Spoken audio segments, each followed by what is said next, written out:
G'day, athletes. Welcome to episode 51 of the Kilted Athlete podcast. Yes, that's right. I've hit the big 50 in podcast episodes and I've gone beyond. So if you haven't checked out the other 50 episodes, go back through them. There's some good episodes in there, so check them out and get into it. So my name's Keith. I am the Kilted Athlete and I'm your host. So in this episode, I'm going to be talking about some so-called advanced um, exercise variations and basically whether they're worth it or whether they're just kind of nonsense. So let's crack into it. So before we go on, I just want to talk about what I mean when I say so-called advanced um, exercise variations. And look, essentially what they are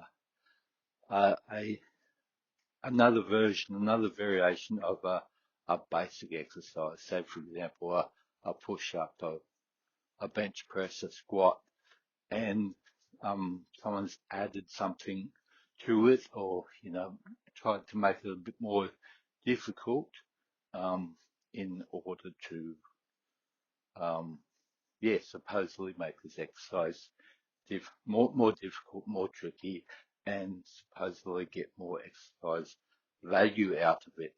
Um, and and this may or may not be the case in reality, which I'll talk about. Look, as per most of my podcast episodes, there isn't like a straight yes or no answer to this. There's a lot of caveats. There's a lot of um, factors to consider. So it's not a straight yes or no answer. For for most of these exercises, some of them are pure nonsense, but some of them, may be effective um, for reasons that I'll talk about during this podcast. So the purpose of this episode is not to call out or name or shame people that are doing things incorrectly. It's more to kind of like educate you to kind of make your own decisions whether doing that particular variation is worth it, or if it's just not worth your time, whether you're better off just doing the basic variation of that exercise. So so if you are doing these variations, I'm not calling you out or naming and shaming here. I'm just hopefully helping you to decide whether doing this variation is actually worth your time. Now, I'm also going to use a term that I've kind of coined myself to describe exercises that might look good, but probably aren't worth their effort to do, and that phrase is a party trick exercise. So what I mean by party trick is an exercise that's basically designed to look good, to make it look like you're putting in more effort, but in reality, it's really no tougher um, than the original. So yeah, if you hear me talk about party trick exercises, I do kind of use these a lot. Use this terminology a lot when describing kind of like ineffective so-called advanced variations of exercises. So, so with those kind of definitions out of the way, let's crack on with we're talking about these exercises and whether they're worth the effort or whether you're just better off going back to the original version. So there's two main considerations that you need to think about when it comes to deciding whether a variation on a basic exercise is worth doing. And the first one is the risk of injury. Is the risk of injury higher than the original version, and is the added risk of injury worth the potential extra result that you're getting out of it? So for this, for an example for this, I'm going to say the one-handed push-up. I'm going to use this. I'll probably use it as an example in a few of these these points I'm making too. But the one-handed push-up, obviously made for those that haven't watched the Rocky movies. And look, I'm a big fan of the Rocky movies, apart from Rocky 5.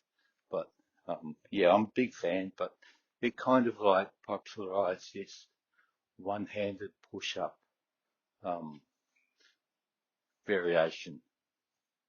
And look, spoiler alert, the one-handed push-up is something I would definitely class as a party trick exercise for a number of reasons. But let's talk about the safety risk for a start, because that's the point I'm making here. So the one-handed push-up, um, you've got a pretty big chance of face planting here. So, if you're doing a push-up on one hand, to get the complete range of motion that you need to with a push-up, um, there's a good chance of face planting. The other risk of injury is a shoulder injury, because you're kind of like at an awkward angle, trying to twist your shoulder as you're actually lowering into the push-up,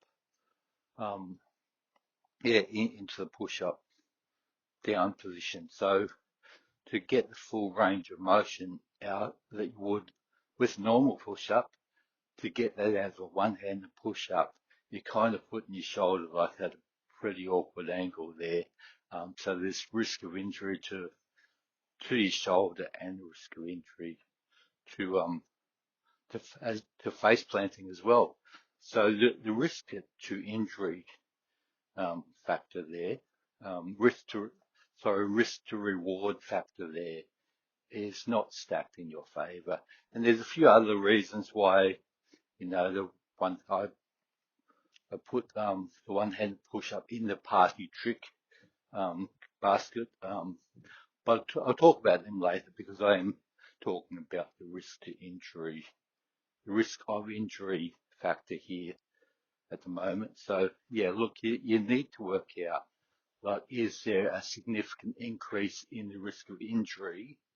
And is that risk of injury worth, you know, the benefits that you will get out of the advanced version? Yeah, so definitely, like, that's the first factor that you want to look at. Is this potentially more dangerous? Another example of that is the um, shoulder press, where you get a barbell, you're putting it behind your neck, and pressing up instead of in front of the neck. So a normal barbell shoulder press, you have it like in front, you kind of have it resting on the top of your chest, upright, and you're pushing upright over your head. And you may have seen, especially like old school movies and stuff, with people doing this behind their neck. There's no extra reward to this, but the risk of injury to your neck is pretty big. So once again, risk to reward, not worth it for those two exercises. And hate to say it, but those two exercises probably popularized in movies by a couple of movie legends of back in the 80s and 90s, like Arnie and Sly. Sly doing the Rocky movies, doing the one-handed push-ups, and Arnie, I think I've seen in several movies, him doing the behind the neck press. So sorry guys, but I mean, that they probably look good for the movie, but yeah, a little bit dangerous. So that's the first consideration when deciding, whether this variation of that exercise is worth it. The other one is, do you have sufficient muscle activation? And is muscle activation the same as the original version? At least the same as the original version of the exercise. Um, so, if you have, just say for example, a push-up. I'm going to use the push-up a lot here as an example because it's a basic exercise that is easily explained and the variations are easily explained. And there's but tons and tons of variations of push-ups. Some, I think are pretty good if done correctly. Some are absolute nonsense. So yeah, I will use the example of the push-up quite a lot in this. So if you're looking at the push-up, you start off in the high plank position, arms outstretched. There's a straight line between your shoulder and your heel, and this just like as in a plank, nice straight line. There's no like sagging down in the middle. There's no like sticking your bum in the air and arching up looking like the Sydney Harbour Bridge.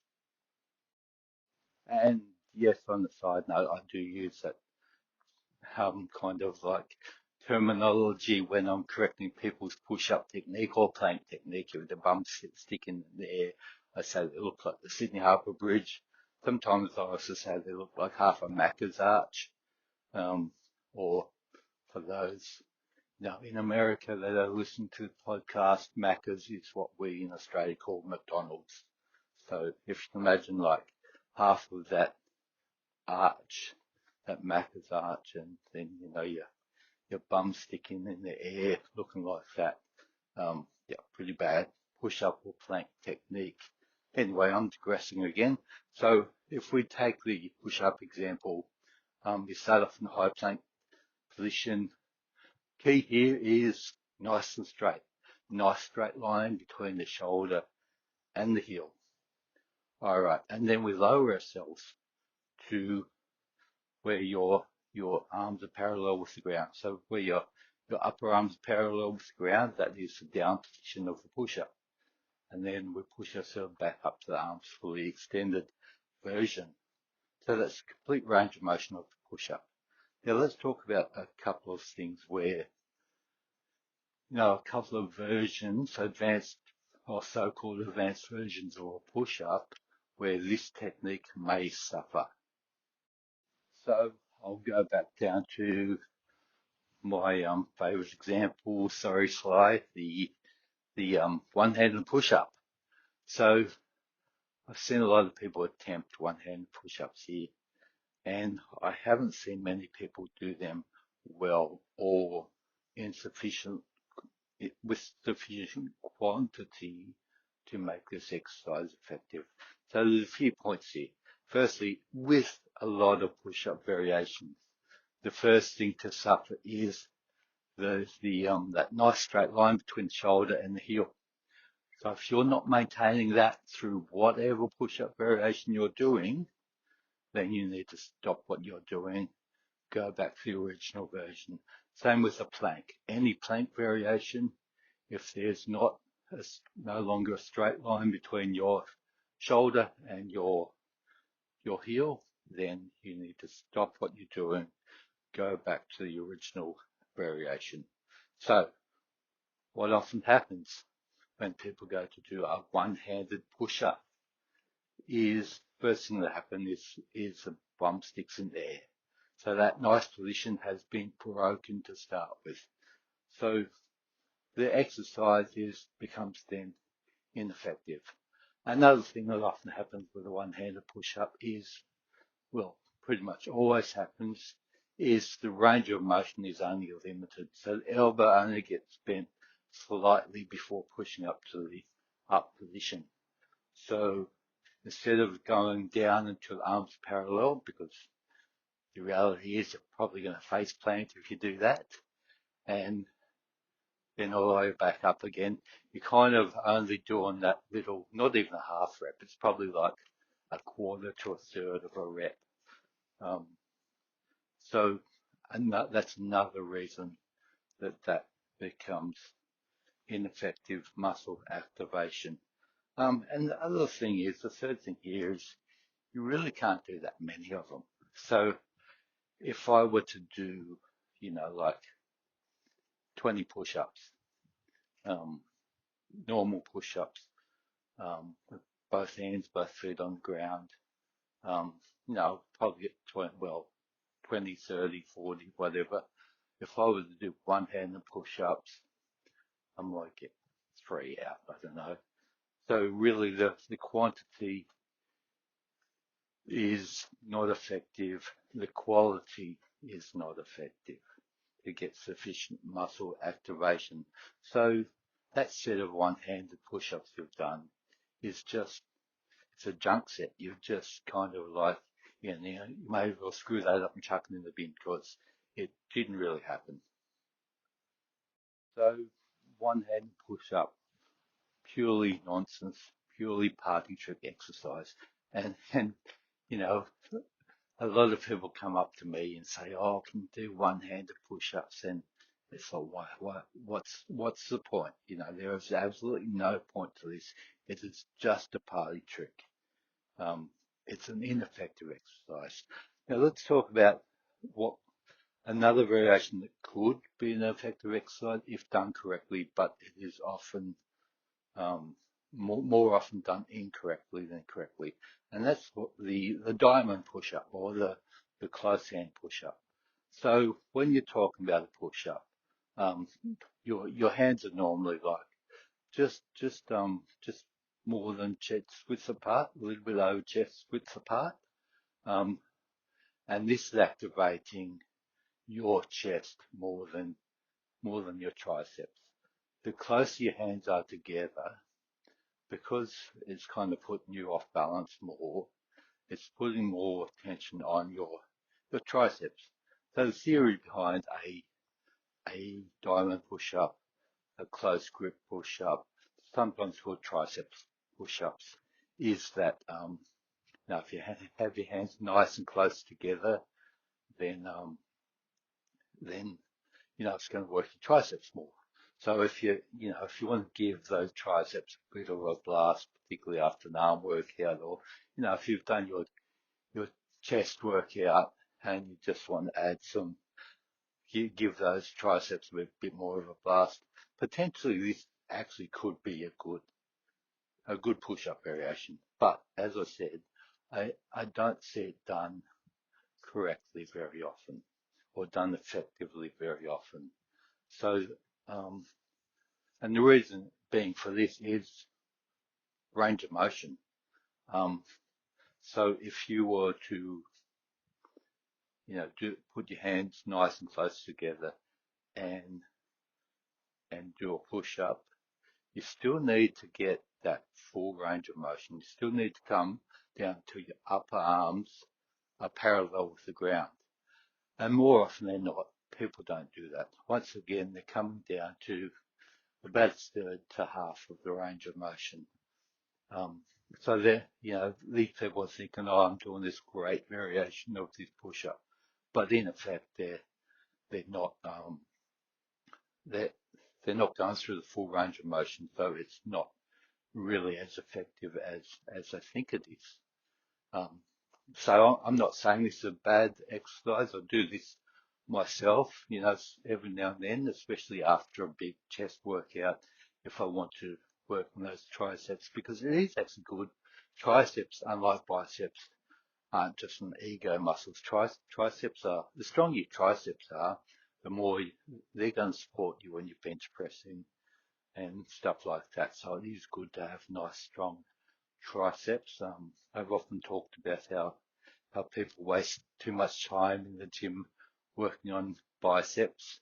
Um, but yeah, triceps are worth that little bit extra work, especially after like a chest workout. I generally like do some tricep press downs or something like that, just to help my triceps get a bit stronger, because they do play an important part in your bench press. So yeah, stronger they are, obviously the more you're going to be able to bench press. So yeah, getting back to what I was originally talking about, the tricep push up, the close grip push up, the, the diamond push up, whatever you like to call it, can be done, can be an effective alternate, but only if done correctly. So only if you're getting sufficient muscle activation. So to get sufficient muscle activation, you need to be, going through the full range of motion. And, like there's hundreds of different push-up variations out there. Um, and I'm not going to go through each one and tell you what's nonsense, what could be effective, what's, like it's more about giving you the tools to decide for yourself whether this is an effective exercise variation. Um, I'll talk about planks as well, because effectively like a push-up is actually a plank variation. But let's talk about a couple of plank variations to also support this consideration of efficient muscle activation. So let's talk about a plank. So you've got your high plank, which is like the up position of the push-up. You've got the low plank, which is you kind of like on your forearms. Either or, people ask me which one is better. Either or. Um, However, what I generally say is if you're doing a workout where you're adding push-ups as well to that workout, you probably don't want to be doing a high plank. You probably want to support yourself more to, so you're not like tanking yourself out and can't do push-ups. Anyway, another segue there. But essentially high plank, low plank, either or, same principle as push-up applies. You need to have that straight line between the shoulder and heel. Once you start sagging in the middle, or once you start sticking your bum in the air, like the Sydney Harbour Bridge, then you need to finish that plank.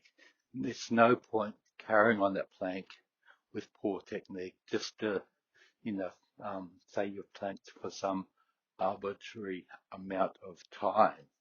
So yeah, the kind of the first variation I want to talk about isn't actually a variation on the technique itself. It's just trying to plank for the most amount of time possible.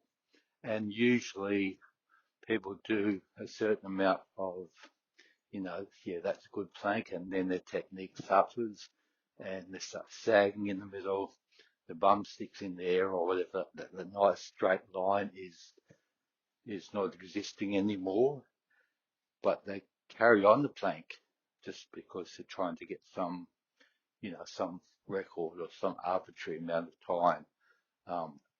So that variation, the one going for as long as you can, if you're going for as long as you can, you need to make sure that you're holding that technique, that perfect technique. Once that technique suffers, end the plank there. You use a mirror, use a spotter, whatever. But once you find yourself sagging in the middle or arching up, you need to end the plank. So yeah, that's the first thing. And it's not really a variation. It's just the plank, but the just trying to plank for as long as you can while your technique is suffering. So just like any weights exercise, if you're doing any exercise in the gym, as I said in many episodes before, once that technique starts suffering, you need to end the set.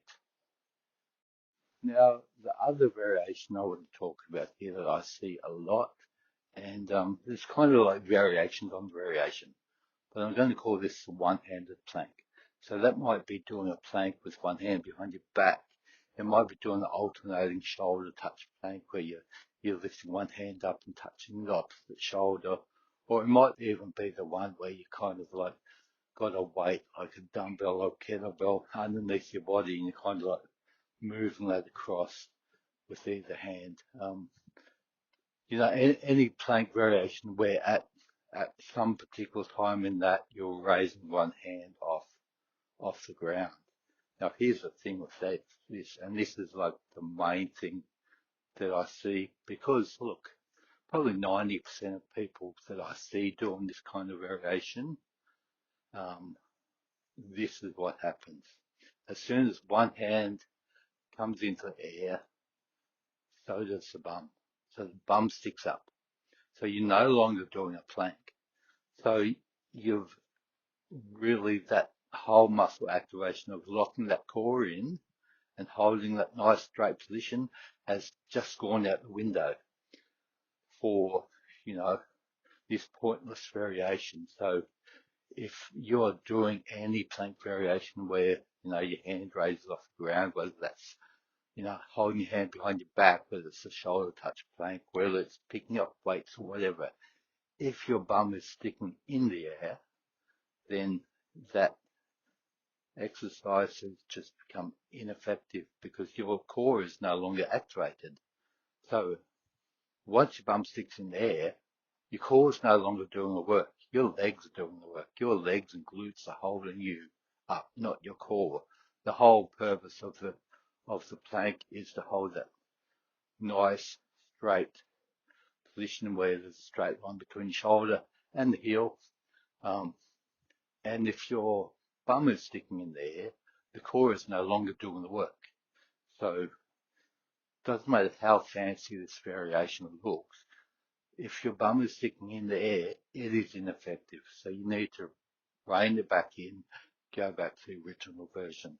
I've done many classes where I've got people just doing a plank, and I've found someone kind of like doing, showing off, doing like a shoulder touch plank or something, but their bum's been sticking in the air, and I said to them, look, no, just go back to the original plank. Yeah, so once again, use a spotter, use a mirror, make sure that original technique is nailed before you move on to the advanced technique. And if the form suffers with that advanced technique, go back to the original technique. Another exercise I'm going to talk about here, and you may notice most of the examples I'm using are body weight exercises, because they're basically, they're the ones that a lot of people do these so-called advanced techniques on. So another one is the pistol squat, which, you know, if you're doing pistol squats, no, great, like it's I'm not if you're doing them well, if you're doing them correctly, continue to do so. But it's another one of these ones where I don't see a lot of people doing correctly, and they're not really getting sufficient muscle activation out of this. So for those that don't know, a pistol squat is essentially a one-legged squat, sticking one leg forward in the air. The leg should be straight, and you're basically going into that squat position, standing back up again. Now, as I said, as with a lot of these variations, I don't very often see people doing this using correct technique. If you can do this using correct technique and do, you know, sufficient reps out of this to get like enough muscle activation, then continue to do so. But if you're not going down low enough, if you can only get 1 or 2 out before you fall over, it's not really being effective. So once again, let's go through the range of motion. If you're doing a squat or a lunge, ultimately you want to get the upper leg parallel with the ground. So like the diamond push-up, the pistol squat is one where most people don't go down to that full range of motion. So they might only go, a third to half of the required range of motion. So they're not really getting effective muscle activation out of this. So you're getting less muscle activation because you're not getting that full range of motion. You're also getting this muscle activation because not many people can do a lot of these. So you might do, one or two or three and then stop. And the reason we're stopping is often not because our muscles are fatigued, but because it's an awkward exercise and there's a good chance if you don't stop, you're going to fall over. So you're kind of stopping for not because the muscle is fatigued, but because you can no longer balance yourself and do this kind of awkward variation of the exercise. So when we look at any strength exercise, what we want to talk about, what we want to think about is the limiting factor, why you can no longer do that exercise, why you can no longer do any more reps in that set, why you need to finish the set. Now, if we think about the muscles we're trying to work here, they should be the limiting factor. Those muscles being worn out and not being able to do any more should be the reason why you finish that set. There should be no other reason. You shouldn't be finishing that set because you're off balance or you're going to face plant or other muscles are being worn out. You should be the set should be ending because the muscles you're targeting can't do any more reps. So if you're doing a split squat, if you're doing a pistol squat, if you're doing any kind of one-legged squat, you kind of want to be, you want to be going until that muscle, until those quads are fatigued and can no longer do any more reps. With a pistol squat, chances are you're ending that set because you're off balance and can't do any more because you're face planting. So it becomes an ineffective exercise for your quads. So just to highlight kind of the second consideration whether to use these exercise variations is the muscle activation sufficient? Is the muscle activation at least as much as the original version? And look, as I've talked about most of these variations, most of the time the muscle activation is not sufficient. So can you get at least the full range of motion out of the variation that you were with the original version? Can you get sufficient reps out to make this set effective?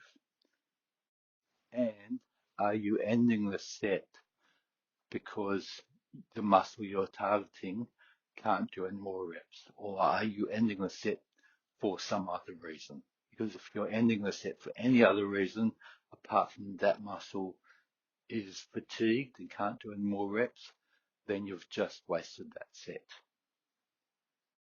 So going back to those two main considerations when you're looking at a so-called advanced variation of an exercise. Firstly, is there a higher injury risk, and is this risk worth the reward? And secondly, is there sufficient muscle activation to make this variation worthwhile? So if the answer is no to either of them, if there's more injury risk, or if there's not at least as much muscle activation, if not more than the original, then it's not worth bothering you. But you're basically, these are junk sets. So what I mean by junk sets is you haven't got sufficient muscle activation out of the set. You may as well screw that set up, chuck it in the bin. You've just wasted that set. So yeah, when considering these variations, and they might look good on social media and stuff like that, but when you think about the muscles you're trying to activate here, um, they may not be so good. So let's talk about some alternatives to some popular kind of like variations, because there are some quite good variations out there, especially when you talk about push-ups and squats and lunges as well.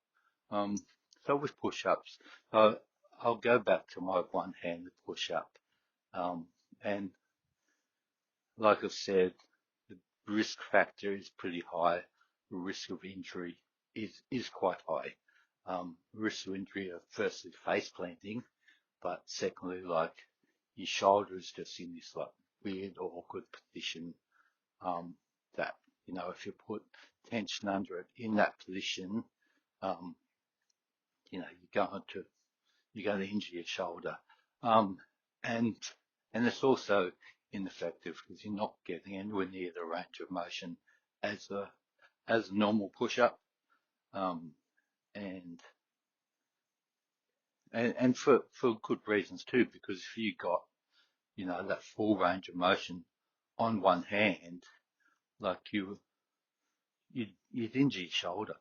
You'd probably face plant too, but you, you you can't come down to like that full parallel angle on one hand. So a good variation to that is one where you kind of put you might put like a block or something kind of in front of you, like probably where your chest is. You might even use a medicine ball or something like that. And you kind of like, you put one hand on that and one hand on the ground, and you do the complete push up, making sure you're getting down to that parallel, that full range of motion, making sure you're maintaining that good plank position, that good, nice straight line between shoulder and heel position. So making sure, your technique's good all the way down, all the way up. When you come back up again, change your hand. So put the hand that's elevated on the ground, put the hand that was on the ground on the elevated platform, do another one. So this is much more effective because firstly, it's a lot safer. You're not kind of balancing on one hand. Your shoulders are supported here, so you're not kind of like doing that weird twisting under tension motion of your shoulder. So it's safer to start with, but also it gives you more scope to maintain perfect technique. So you can hold that body straight. You can like have that nice straight shoulder to heel straight line, and you can go through the full range of motion. Another good push-up variation is the one where you've got kind of your hands raised on like a couple of platforms, or you can get push-up bars. Notice I said push-up bar, not push-up bra. So you've got your hands kind of slightly elevated so you can get kind of a deeper range of motion. This is kind of like the difference between like a dumbbell and a barbell bench press. You can check out my last episode 50, where I did talk about the differences between dumbbells and barbells, but it's kind of a bit like that because you can actually get deeper range of motion, especially if you have a larger chest. Some people with large chests have issues because they actually can't get down parallel to the ground with a push-up. So kind of elevating those hands on slightly on platforms or bars or something, so you can actually get a deeper range of motion. So that is quite an effective technique, providing you're still using the same principles of a good push-up, which I've explained many times previously. Yeah, so when you talk about push-up variations, just ask yourself, is this actually like making the the exercise more difficult for the right reasons? You know, is it an advanced variation or is it just a party trick? An advanced variation going through at least the same range of motion, creating at least as much tension on the muscles you're targeting. A party trick is something that looks fancy, but in reality, it's not really that effective. Um, we go through the lunge, the squat kind of technique also, because there's like many versions, some good, some not so good. So I did mention the pistol squat, um, not a good variation for most people, but as I said, if you're doing these perfectly, then continue to do them. I'm not here to call you guys out, but please make sure you're doing them perfectly because, as I said, if you're only doing like a third to half of the range of motion, it's kind of pointless. Um, so it's one thing you could an alternative to the pistol squat is the Bulgarian split squat. Probably one of my favorite. Everyone seems to have a love-hate relationship with this exercise because it is very difficult if done correctly. It does, it does place a lot of tension on those muscles, on the quads, on the all those tendons and things that like help to balance in your legs. It's one-legged squat, um, and you can do a lot more of these than you can with a pistol squat. You know, even if you can do a pistol squat correctly with complete perfect technique, you might get one or two of these out there. You know, you might get 10, 15 Bulgarian split squats out. So one of my favorite that I love to hate, and most people would probably agree with me because it's very effective exercise, but it's also quite tough. You don't need, even if you're adding weight to this, you don't need a lot of weight. You can do these, even if you are normally doing weights, if you don't have any weights available, you can still make this a very effective exercise. It's where you're raising one foot um, on the back of a chair or a block or something, and you're actually with the front foot going down into that squat position where your upper leg is parallel to the ground and then pushing back up again.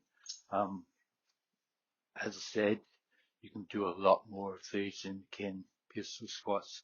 That's going to make this a lot more effective. You also support with that leg on the back of the chair, so you're not kind of finishing your set because you're about to topple over and fall over. You're a bit more supported, so you can continue with your set until your leg is burning and you can't do anymore. So definitely that big tick in the box over the pistol squat. I wouldn't put the pistol squat into the party trick box, but if you're doing pistol squats, you need to be doing these effectively. And even if you are doing them, complete, perfect technique, ask yourself, how many of these am I actually doing in a set? Am I doing two, and am I going to get a more productive workout by doing a Bulgarian split squat and, doing more reps in that set? Um, Another quite a good one, and it's quite a lot more difficult than people seem to think.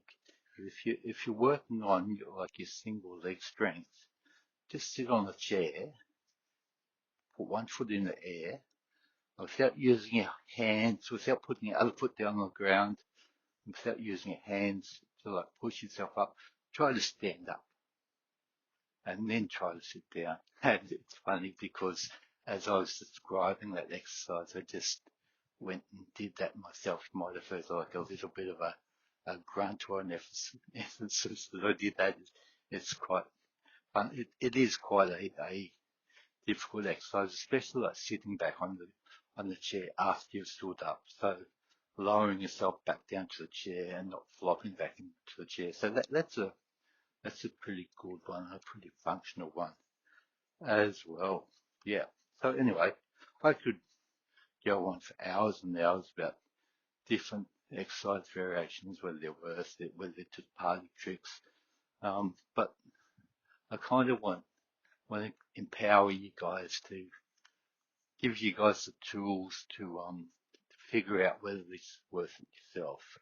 So, whether it's whether you're getting value, whether you're getting bang for buck out of each exercise, whether it's too dangerous to worry about, whether you're taking this exercise until like the taking the set until you can't do it anymore because the muscle you're targeting is fatigued, or whether you're ending the set for other reasons, whether you're off balance or some other muscle is fatigued. So I just kind of wanted to give you guys the tools to kind of figure this out for yourself. So, don't get kind of egoed into saying, people saying, one-handed push-ups are better than normal push-ups, and someone's doing like a half-assed one-handed push-up for 2 reps and saying that they're doing better than you because you're doing, 30 normal push-ups. Don't kind of let your ego make the decision here. Don't fall for these party tricks. Work it out for yourself. Make just think about the muscles you're targeting, your range of motion, and of course your safety. So I'm going to end this episode here, and I just want to have a little bit of a chat about my next episode, because my next episode, I'm actually going to bring it out a bit early, because the 23rd of February, 2014, I'm showing my age here, 2024, so a year ago, 23rd of February, is when I released my first podcast episode, the first Kilted Athlete podcast come out. And it's actually still my most listened to episode. It's called Make It Happen. And I did like 10 points about, how to make things happen, how to make your goals happen, the kind of mindset and hacks and techniques that, I use to make things happen. And I thought I'd do something a little bit different. I'm not just going to re-release this podcast. Some people kind of like re-release the original recording, maybe record a bit of an intro at the start, but I'm actually going to re-record the whole episode. So episode 52 it'll be. I'm going to go back through my old notes for that original episode and kind of do the same thing. Hopefully, because I've had a year's experience of recording podcasts, hopefully I can, or I should be able to do a better job. So let's see how I go. So tune in. I'm going to release that a little bit earlier than my usual, Friday podcast time. So check that out. That's going to come out on the 23rd of February, my 1 year anniversary. So yeah, a whole year of podcasting. I want to thank all the people that have been tuning in and listening over the last 12 months. There's a lot of podcasts out there. There's like millions and millions. So I feel kind of, a bit privileged that, people only have a certain amount of time in their day. So you can't listen to every podcast out there. So to be the one of the podcasts that people choose to spend their time listening to, I actually feel quite honoured. So yeah, I just want to thank all you guys that have been listening. Yes, check that one out. Check out the early release of next week's episode. Make It Happen, version 2.0, I guess. Yeah, it should be fun. I'm going to get out the old show notes and talk about it. It'll be interesting to see. I think I kind of rushed through that original recording. It was kind of like a it was my very first podcast episode. I was so nervous, and I'm still nervous. I'm nervous now when I record podcasts. I actually hate the sound of my own voice. It's kind of way out of my comfort zone here. Um, to know that my voice is out there being listened to, but yeah, I I kind of rushed through that very first episode very nervously. Talk about 17 minutes or something. So my average episode is probably about half an hour to 45 minutes. I'm just looking at this one; it's a little bit longer now. I think I'm up to 50 minutes, but yeah, I definitely rushed through that one nervously. And yeah, let's see if I can do be a bit less nervous and kind of yeah redo it. So check that one out. I'll talk to you guys next week on the 23rd of February. See ya.